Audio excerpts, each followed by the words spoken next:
एक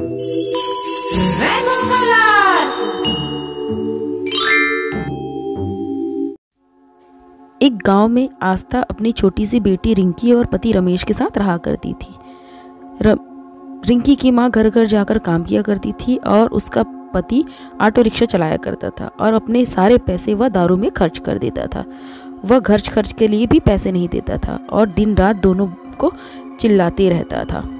एक दिन रिंकी अपनी गुड़िया के साथ खेल रही होती है।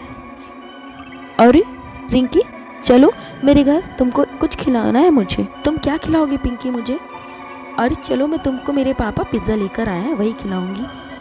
अरे ये पिज़्ज़ा क्या होता है?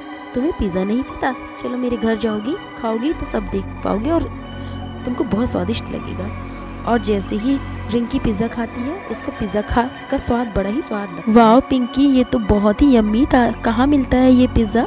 मुझे भी बताओ, मैं भी अपनी माँ पापा को बोलूँगी। अरे ये शहर से जो सामने एक दुकान पड़ती है ना, बहुत बड़ी वाली, वहीं से पिज़्ज़ा लाते हैं मेरे पापा। और रिंकी वहाँ से पिज़्ज़ा खाकर चले जाती। पापा मुझे भी पिज़्ज़ा खाना है, मेरे लिए भी पिज़्ज़ा लाओ ना। हाँ हाँ, मैं तो अब सच जो कमाता हूँ, मैं तुम्हारे पिज़्ज़ा के लिए ही कमाता हूँ। अरे पापा, आप ऐसी बात क्यों करते हो? मैं तो पिज़्ज़ा ही मांग। चल भाग यहाँ से, बड़ी आई पिज़्ज़ा खाने वाली। मैं तेरे पिज़्ज़ा के लिए ही कमाता हूँ क्या? मैं तो अपने दारू के लिए कमाता हूँ, दारू के लिए। माँ, पापा ने मुझे बहुत चिल्लाया। मैंने तो सिर्फ पिज़्ज़ा खाने के लिए कहा था। उन्होंने मुझे क्यों इतना चिल्लाया माँ? मुझे पिज़्ज़ा खाना है माँ। तू रो मत मेरी बच्ची, तू तो अपने पापा को जानती ही है, वो तो कुछ करते नहीं हैं। और बेचारी आस्था घर घर जाकर घर का काम किया करती। वह लोगों के घर का सारा काम खत्म करने के बाद पिज़्ज़ा वाली शॉप पर जाती है और उसके लिए एक पिज़्ज़ा लेकर आते रहती है। वह जंगल के रास्ते आते रहती है। रात बहुत हो चुकी होती है। सामने वाला एक कार वाला उसको ठोकर मारकर चले जाता है और उसकी वहीं पर मौत हो जाती है और रिंकी को सपना खिलाने का पिज़्ज़ा उसका अधूरा रह जाता है। वह ड्राइवर भी वहाँ से भाग जाता है। इधर रिंकी अपनी माँ को ना पाकर बहुत घबरा जाती है। मम्मी को इतनी लेट तो कभी नहीं हुई, पता नहीं मम्मी कहाँ है। और वह रिंकी अपनी मम्मी को हर जगह खोजने के लिए निकलती है और फिर अपनी मम्मी की लाश देखकर वह बहुत ही घबरा जाता है। मम्मी, मम्मी आपको क्या हो गया? मम्मी, मम्मी आपको क्या हो गया? मम्मी। वह अपने पापा को बुला कर लाती है और सारे मिलकर उसका दाह संस्कार कर देते हैं। इधर अब रिंकी बहुत ही अकेले हो चुकी होती है क्योंकि उसके पापा सिर्फ और सिर्फ अपने दारू में ध्यान देते हैं और रिंकी को कुछ काम करना भी नहीं आता था। वह बेचारी दिन भर रोते रहती थी। हे भगवान, मैं ऐसा क्या करूं कि मेरा घर खर्च चल सके? पापा तो कोई पैसे देते भी नहीं हैं। कैसे होगा भगवान? जीवन अब कैसे व्यतीत होगा? माँ तुम कहाँ चली गई? आ जाओ ना वापस। माँ तुम कहाँ चली गई? माँ के बिना तो सब जीवन अधूरा है। काश मैंने सब कुछ सीख लिया होता। हाँ, पर मुझे रोटी बनाना तो अच्छे से आता है। क्यों ना मैं रोटी का कारोबार शुरू करूं? आंटी, मैं ना रोटी का कारोबार शुरू कर रही हूँ। ठीक है बेटा। और इस तरह से रोटी का वह कारोबार शुरू तो कर देती है, पर उसकी रोटियाँ ज़्यादा कोई ख़रीदना नहीं चाहता। फिर उतनी बिक्री नहीं हो पाती थी रिंकी की और फिर वह सोच में पड़ जाती है कि अब ऐसा क्या किया जाए जिससे उसका घर खर्च चल सके। इधर रिंकी ज़ोर ज़ोर से रोते रहती है और उसकी माँ पीछे से आ जाती है और रिंकी अपनी माँ को चुड़ैल बना देखकर बहुत डर जाती है। चुड़ैल, तुम यहाँ क्यों आई हो? तुम कौन हो? क्यों आई हो चुड़ैल? मुझे डर लग रहा है, बताओ ना।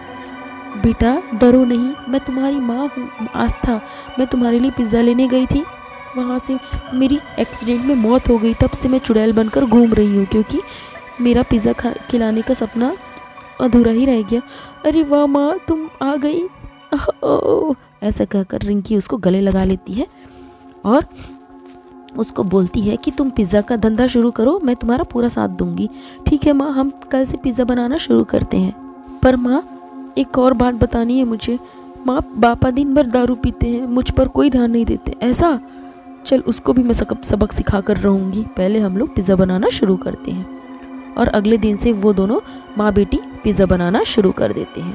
और इधर रिंकी का पापा रमेश शराब की हालत में धुत होकर आते रहता है और उसको अदृश्य होकर आस्था खूब मारती है। कौन है रे जो मुझे इतना मार रहा है?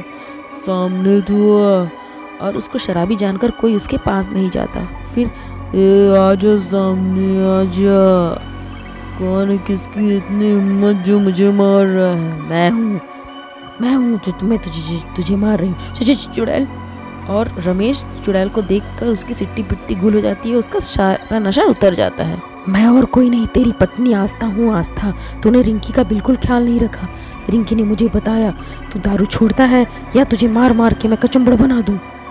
तेरी दारू का नशा मैं अभी उतारती हूँ। फिर से उसको ज़ोर ज़ोर से वह चुड़ैल मारने लगती है। वो मुझे माफ़ कर दो आस्था, मुझे माफ़ कर दो। मैं अब रिंकी का पूरा ध्यान रखूँगा। आज से मैं दारू को हाथ भी नहीं लगाऊंगा। हाँ, यदि अगले टाइम कुछ शिकायत आई ना तेरी तो मुझसे बुरा कोई नहीं होगा। इधर आस्था और रिंकी और उसके पापा तीनों मिलकर पिज़्ज़ा का अच्छे से बिजनेस इस्टेब्लिश कर देते हैं। आस्था पिज़्ज़ा की रोटी बनाती और जादू से उसकी माँ उस पर टॉपिंग और चीज़ डालकर उसको पिज़्ज़ा के रूप में बदल देती और रमेश उसको घर घर जाकर डिलीवर किया करता। इस तरह अच्छा खासा उनका बिजनेस शुरू हो चुका था और बहुत सारे पैसे भी जमा हो चुके थे। सुन मेरी बात, अब मैं चाह रही हूँ कि तू आस्था को एक अच्छे से बड़े स्कूल में भर्ती करा दे और उसकी पढ़ाई लिखाई में पूरा ध्यान दे, समझा? हाँ, मैं भी यही सोच रहा था। कल से मैं आस्था को अच्छे स्कूल में एडमिशन करवा दूंगा और कोई डिलीवरी के लिए कोई बॉय रख लूँगा। तुम सही कह रही हो माँ। अब बेटा तू अच्छे से पढ़ाई करना और अपना नाम रोशन करना, अपने माँ बापा का नाम रोशन करना। हाँ माँ, जब तक तुम्हारा साथ है मैं तब तक तो बहुत खुश हूँ माँ। अब मेरा कोई कुछ नहीं कर सकता माँ, तुम हमेशा मेरे साथ रहना। नहीं मेरे बच्चे, मैं हमेशा तुम्हारे साथ नहीं रह पाऊँगी। मेरा तो एक पिज़्ज़ा खिलाने का सपना अधूरा था, इस वजह से मैं तुम्हारे पास आई थी। नहीं माँ, मत जाओ ना माँ मत जाओ। और धीरे धीरे वह चुड़ैल अदृश्य हो जाती है। कहानी अच्छी लगे तो मेरे चैनल को लाइक शेयर एंड सब्सक्राइब करिए।